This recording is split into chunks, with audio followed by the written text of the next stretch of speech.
ବର୍ଷା ଋତୁରେ ପାଣିର କ୍ରମାଗତ ଧାରା ଓ ଥଣ୍ଡା ପବନ ଯେତେ ମନୋରମ ହୋଇଥାଏ, ସଡ଼କ ସେତେ ହିଁ ସୁନସାନ ଓ ଖତରନାକ ହୋଇଥାଏ। ଆଜିର କାହାଣୀ ମୋର ଗୋଟିଏ ସାଙ୍ଗ ରୋହିତଙ୍କ ସାଙ୍ଗରେ ଘଟିଥିବା ଗୋଟିଏ ସତ୍ୟ କାହାଣୀ ଉପରେ ଆଧାରିତ। ହ୍ୟାଲୋ, ମୋ ନାଁ ହେଉଛି ରୋହିତ। ମୁଁ ଅଗଷ୍ଟ 25 ତାରିଖ ଦିନ ମୋର ଅଫିସର ସାଙ୍ଗ ଅଭିଷେକ ସହ ଭୁବନେଶ୍ୱରରୁ ପୁରୀ ଯାଉଥିଲି। ଆମମାନଙ୍କୁ ସମୁଦ୍ରରେ ବୁଲିବା ପାଇଁ ବହୁତ ଭଲ ଲାଗେ, କିନ୍ତୁ ବର୍ଷା ଋତୁରେ ଗୋଟିଏ ରୋଡ୍ ଟ୍ରିପ୍ର ଅଲଗା ହିଁ ମଜା ହୋଇଥାଏ। ଆମେମାନେ ଭାବିଲୁ ଯେ କାହିଁକି ନା ଆମେ ଏଥର ପୁରୀର ଗୋଟାଏ ଛୋଟ ଟ୍ରିପ୍ଟେ ମାରି ଆସୁ। ଆମର ସେଠାରେ ରାତିର 9ଟାରେ ପହଞ୍ଚିବାର ପ୍ଲାନ୍ ଥିଲା, କିନ୍ତୁ ବହୁତ ବର୍ଷା ହେଉଥିବାରୁ ଆମେମାନେ 2 ଘଣ୍ଟାର ବ୍ରେକ୍ ନେଇଗଲୁ। ଆଖପାଖର ଲୋକମାନେ ଆମକୁ ଏମିତି ପାଗରେ ଆଗକୁ ଯିବା ପାଇଁ ମନା କଲେ, କିନ୍ତୁ ଆମେମାନେ ମଧ୍ୟ ନିଶ୍ଚିତ କରିକି ଆସିଥିଲୁ ଯେ ଆମେମାନେ ପୁରୀ ଟ୍ରିପ୍ର ମଜା ନେଇକି ହିଁ ଘରକୁ ଫେରିବୁ। ବର୍ଷା କମିଯିବାରୁ ଆମେମାନେ ଆଉ ଥରେ ଆମର ଯାତ୍ରା ଆରମ୍ଭ କଲୁ, କିନ୍ତୁ କିଛି ବାଟ ଯିବା ପରେ ଏତେ ବର୍ଷା ହେଲା ଯେ ମୋ ପାଇଁ ଗାଡ଼ି ଚଳାଇବା କଷ୍ଟକର ହୋଇପଡ଼ିଲା। ଗାଡ଼ି ଆଗରେ ଓସ୍ ଜମି ଯାଇଥିଲା, ସେଥିପାଇଁ ଆଗର ଜିନିଷ ମୋତେ ସ୍ପଷ୍ଟ ଭାବରେ ଦେଖାଯାଉନଥିଲା। ପୁରୀ ଆଉ 20 କିଲୋମିଟର ହିଁ ଥିଲା, ତେଣୁ ମୁଁ କାରକୁ ଧୀରେ ଧୀରେ ଚଲାଇବାରେ ଲାଗିଲି।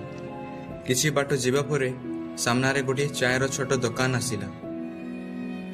ଆମେମାନେ ଚାଏ ପିଉ ହିଁ ଥିଲୁ କି ଅଚାନକ ଆମ କାରର ଝରକାରେ ଠକ୍ ଠକ୍ର ଆୱାଜ ଶୁଣାଗଲା।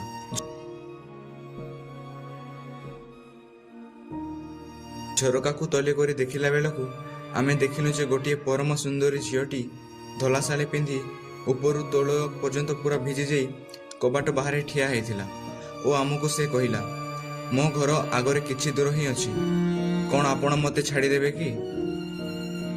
ମୋତେ ସେ ଝିଅଟି କିଛି ଠିକ୍ ଲାଗୁନଥିଲା, କିନ୍ତୁ ମୋ ସାଙ୍ଗ ଅଭିଷେକ ତାର ରୂପରସରେ ମୋହିତ ହୋଇଯାଇଥିଲା ଓ ତାଙ୍କୁ ଆମ ସାଙ୍ଗରେ ନେବା ପାଇଁ ମୋତେ ନିବେଦନ କରିବାକୁ ଲାଗିଲା।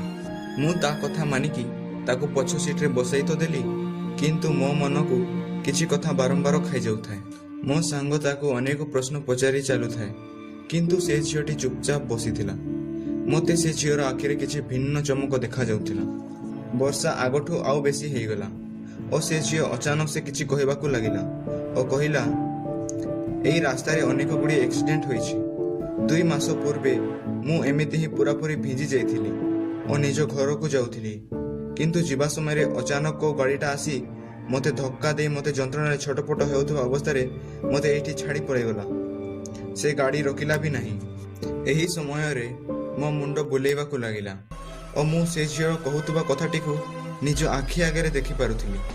ମୋ ଗାଡ଼ି ଯେତେବେଳେ ସେଇଠି ପହଞ୍ଚିଲା ଯେଉଁଠି ସେ ଝିଅର ଆକ୍ସିଡେଣ୍ଟ ହୋଇଥିଲା, ସେ ମୋତେ ହେଲ୍ପ ମାଗୁଥିଲା, କିନ୍ତୁ ମୁଁ ଯେତେବେଳେ ତାକୁ ଧ୍ୟାନ ଦେଇ ଦେଖିଲି, ସେ ପୁରାପୁରି ସେ ଝିଅ ଭଳି ଦେଖାଯାଉଥିଲା ଯିଏ ମୋ ଗାଡ଼ି ପଛରେ ବସିଛି।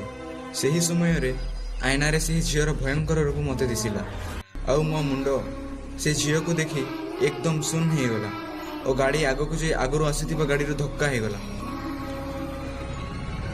ମୋ ମୁଣ୍ଡ ଷ୍ଟେରିଂରେ ଯାଇକି ଲାଗିଲା ଓ ମୋ ପାଖରେ ବସିଥିବା ଅଭିଷେକ ଗଭୀର ଭାବରେ ଆହତ ହେଇଗଲା। ସେହି ସମୟରେ ମୁଁ ପଛରେ ଦେଖିଲି, କିନ୍ତୁ ସେହି ସମୟରେ ସେ ଝିଅଟି ଯିଏକି ପଛରେ ଆମ ସାଙ୍ଗେ ବସିଥିଲା, ସେ ସେଠି ନଥିଲା। ଆମେ ଯେମିତି ସେମିତି କରି ପୁରୀ ବସ୍ଷ୍ଟାଣ୍ଡରେ ପହଞ୍ଚିଗଲୁ, ଯେଉଁଠି ଲୋକେ ଆମର ସାହାଯ୍ୟ କରିଥିଲେ। ଏସବୁ ଯେତେବେଳେ ମୁଁ ତାଙ୍କୁ କହିଲି, ସେତେବେଳେ ସେମାନେ ମୋତେ କହିଲେ କି 2 ମାସ ପୂର୍ବେ ତାଙ୍କ ଗାଁର ଗୋଟିଏ ଝିଅର ରୋଡ୍ ଆକ୍ସିଡେଣ୍ଟରେ ମୃତ୍ୟୁ ହୋଇଯାଇଥିଲା। ଆଜି ବି ଯେତେବେଳେ ମୁଁ ସେହି ସବୁ କଥା ଭାବେ, ମୋ ହୃଦୟ ଥର ଥର କରି କମ୍ପି ଉଠେ।